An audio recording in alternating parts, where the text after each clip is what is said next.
TDP Janasena Bharatiya Janata party కూటమిలో భాగంగా మోదీ గారు చంద్రబాబు నాయుడుకి కొన్ని హామీలు ఇచ్చారా? ఆ హామీలు ఏంటో తెలుసుకోవాలని జగన్మోహన్ రెడ్డి ఒక నిఘా టీంని ఏర్పాటు చేశారా అంటే అవునని సమాధానం ఇస్తున్నారు కొంతమంది రాజకీయ విశ్లేషకులు. ఇక ఇదే అంశానికి సంబంధించి మనతో మాట్లాడేందుకు ప్రముఖ రాజకీయ విశ్లేషకులు నిమ్మగడ్డ సీతారత్న కుమారి గారు మనతో ఉన్నారు. మేడంతో మాట్లాడదాం. మేడం నమస్తే. మేడం నమస్తే అండి. మేడం, తెలుగుదేశం పార్టీ, జనసేన అలాగే భారతీయ జనతా పార్టీ పొత్తు కుదిరిన నేపథ్యంలో ఈ పొత్తులో భాగంగా మోదీ గారు చంద్రబాబు నాయుడికి కొన్ని హామీలు ఇచ్చారని, ఆ హామీలేంటో తెలుసుకునేందుకు జగన్మోహన్ రెడ్డి తన నిఘా వర్గాలని తెలుసుకోవాల్సిందిగా ఈ టాస్క్ వారికి అప్పగించారంటూ కూడా ఒక వార్త ఇప్పుడు సోషల్ మీడియాలో చక్కర్లు కొడుతూ ఉంది. ఏంటి ఈ వార్తల్లో వాస్తవం ఉందా? అంటే డెఫినెట్గా అంటే ఇప్పుడు మోడీ గారిని కలిసినా కానీ, అమిత్ షా గారిని కలిసినా కానీ, చంద్రబాబు నాయుడు గారు భారతీయ జనతా పార్టీతో అలయన్స్ పెట్టుకోవడానికి చంద్రబాబు నాయుడు గారు రాష్ట్ర ప్రయోజనాలని దృష్టిలో పెట్టుకుని బీజేపీ తోటి, జనసేన తోటి అలయన్స్లోకి వెళ్ళారు. ముఖ్యంగా ఎందుకనంటే end of the day political అలయన్స్లో డిఫరెన్స్ ఆఫ్ ఒపీనియన్ ఉండడం అనేది క్వైట్ కామన్ ఎక్కడైనా కూడా. కానీ కొన్ని కాంప్రమైజ్ అయ్యి రాష్ట్రానికి ప్రయోజనం ఉంటుంది అనుకుంటే కనుక కొన్ని విషయాల్లో చంద్రబాబు నాయుడు గారు సీట్ల విషయంలో కానీ, ఎంపీ ఎమ్మెల్యే ఎలక్షన్స్లో కానీ ఇవ్వవలసి వచ్చినప్పుడు అక్కడ కాంప్రమైజ్ అయ్యి రాష్ట్ర ప్రయోజనాలను దృష్టిలో పెట్టుకుని ముందుకెళ్తున్నారు అనేది అర్థమవుతుంది.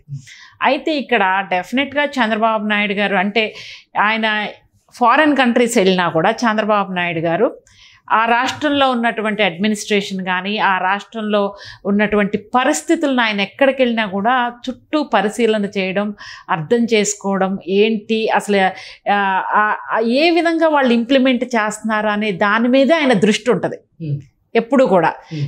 నేను ఆ మధ్యన ఒకసారి వాట్సాప్ మెసేజ్ ఒకటి చూశానండి. ఆయన ఒక ఫారెన్లోనూ ఎక్కడో ఇలాగ వెళ్ళారు ఇండియన్ డయాస్పోరాని అడ్రస్ చేయడానికి వెరీ లాంగ్ బ్యాక్. అయితే అక్కడ అందరూ కూడా చంద్రబాబు నాయుడు గారిని బాగా పొగుడుతున్నారు. ఆయన అట్లా చేశారు, ఇట్లా చేశారు అని. కానీ చంద్రబాబు నాయుడు గారు పక్కన కూర్చున్న ఆయనతోటి ఆ దేశానికి సంబంధించినటువంటి డెవలప్మెంటు, అది ఆంధ్రప్రదేశ్కి, యునైటెడ్ ఆంధ్రప్రదేశ్కి ఎలా అప్లికబుల్ చేయొచ్చు అంటే ఒక పక్కన ఆయన్ని అందరూ అప్రిషియేట్ చేస్తున్నా కూడా స్టేజ్ మీద నుంచి he's thinking about the state development. దాని గురించి ఆయన పక్కన వాళ్ళతో మాట్లాడుతున్నారు. ఆ పక్కన ఆయన ఇది వెరీ లాంగ్ బ్యాక్, నాకు కొంచెం మెమరీ మిస్ అవుతుంది. ఆయన కంటెంట్ చెప్పింది అయితే ఇది, ఆయన వాళ్ళ రాష్ట్రం గురించి, రాష్ట్ర ప్రజల అభివృద్ధి గురించి ఆయన్ని వేరే విషయాలు అడిగి తెలుసుకుంటున్నారంట ఆ దేశానికి ఉన్నటువంటి ఇన్ఫర్మేషన్ని. సో అలాంటి పరిస్థితిలో ఉన్నటువంటి చంద్రబాబు నాయుడు గారు ఎక్కడికి వెళ్ళినా కూడా ప్రజల గురించి ఆలోచించే వ్యక్తి కాబట్టి డెఫినెట్గా బీజేపీతో అలయన్స్ అయ్యేటప్పుడు ఆయనకి రాష్ట్ర ఆర్థిక పరిస్థితులు, ఆయన ఏదన్నా పోలవరం కంప్లీట్ చేయాలన్నా, అమరావతి రాజధాని కంప్లీట్ చేయాలన్నా, లేకపోతే సంక్షేమ కార్యక్రమాలని సక్రమంగా ఇంప్లిమెంట్ చేయాలన్నా he needs support from central government. అది ఏ గవర్నమెంట్ అన్నా ఉండనివ్వండి, whether it is BJP or Congress or whatever it is. రాష్ట్ర కేంద్ర సంబంధాలు అనేది సత్సంబంధాలు ఉంటే కనుక రాష్ట్ర ప్రభుత్వం యొక్క పనులు సక్రమంగా జరగడానికి అవకాశం ఉంటుంది.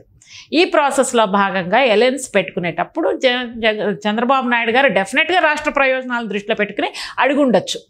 మీరు అంటే వాళ్ళు అడుగుతారు కదా, మాకు ఎమ్మెల్యే సీట్లు ఇన్ని ఇవ్వండి, మాకు ఎంపీ సీట్లు ఇవ్వండి అంటే every seat is important Chandrababu Naidu గారికి. ఇప్పుడున్న every MLA seat, every MP seat ఆయనకి ఇంపార్టెంట్.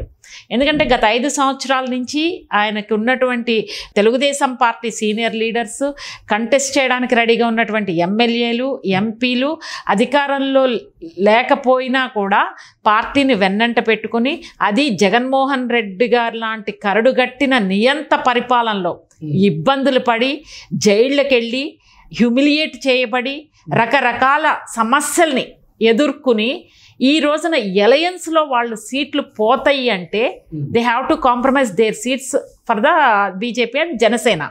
ఈ ప్రాసెస్లో భాగంగా కాంప్రమైజ్ చేయాల్సి వచ్చినప్పుడు చంద్రబాబు నాయుడు గారికి కత్తి మీద సామై ఎందుకంటే సీట్లు రాని వాళ్ళని బుజ్జగించాలి, వాళ్ళకి భరోసా ఇవ్వాలి, వాళ్ళు పక్క పార్టీల వైపు చూడకుండా ఈయన చూసుకోవాలి, కాపాడుకోవాలి.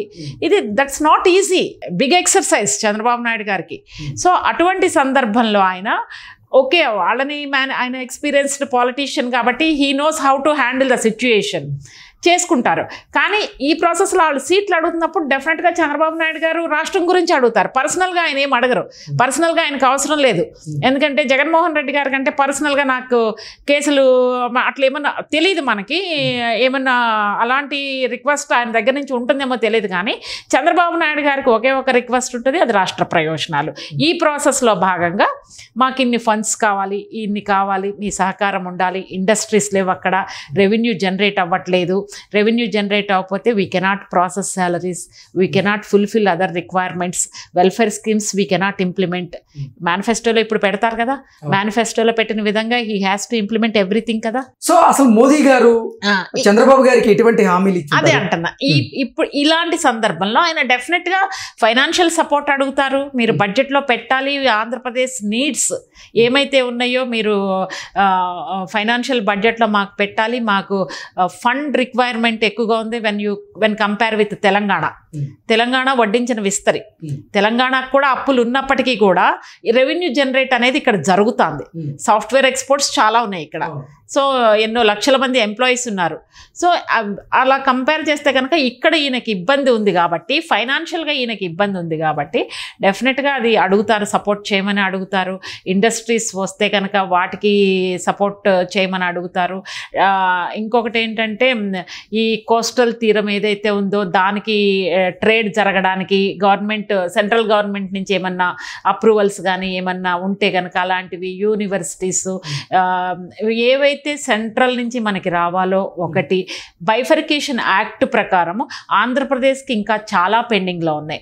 ఆ పెండింగ్లో రావాల్సినటువంటి అంశాలని త్వరితగతిన పరిష్కరించడంలో కేంద్ర ప్రభుత్వం సహకారం కావాలని అడగడం, ఇలాంటివన్నీ కూడా రాష్ట్ర ప్రయోజనాలను దృష్టిలో పెట్టుకుని సీట్ ఇచ్చేటప్పుడు మేము ఇన్ని ఇస్తున్నాం, ఇన్ని చేస్తున్నాం, మాకు రాష్ట్ర ప్రయోజనాలు ఉన్నాయని అడగడంలో తప్పులేదు. బహుశా దాట్ కైండ్ ఆఫ్ డిస్కషన్ ఏమైనా వాళ్ళిద్దరి మధ్యలో వచ్చి ఉండొచ్చు. వచ్చినప్పుడు వాళ్ళ దగ్గర నుంచి కూడా పాజిటివ్ రెస్పాన్స్ వస్తేనే కదా చంద్రబాబు నాయుడు గారు ముందుకెళ్ళేది. So it's a mutual understanding.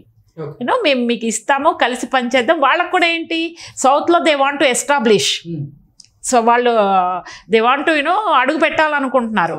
So దానికి వాళ్ళు కూడా తెలివి తక్కువ వాళ్ళు తెలివి తక్కువ వాళ్ళు ఎలా అవుతారు? వాళ్ళు చంద్రబాబు నాయుడు గారు బలమైన పార్టీ, బలమైన regional party. It's a mutual understanding, mutual benefit అండి. Any alliance mutual understanding, mutual benefit. ఈయన రాష్ట్ర ప్రయోజనాలు అడిగితే వాళ్ళు ఆంధ్రప్రదేశ్లో మేము అడుగు పెట్టాలి, 1-2 సీట్లో, 3 సీట్లో, 4 సీట్లో మేము ఆంధ్రప్రదేశ్లో అడుగు పెట్టాలి. చంద్రబాబు నాయుడు గారికి ఏం కావాలి? రాష్ట్ర ప్రయోజనం. ఇట్స్ మ్యూచువల్ అండర్స్టాండింగ్ ఉండొచ్చు, వాళ్ళ మధ్య హామీలు ఇచ్చి ఉండొచ్చు. Okay madam, thank you.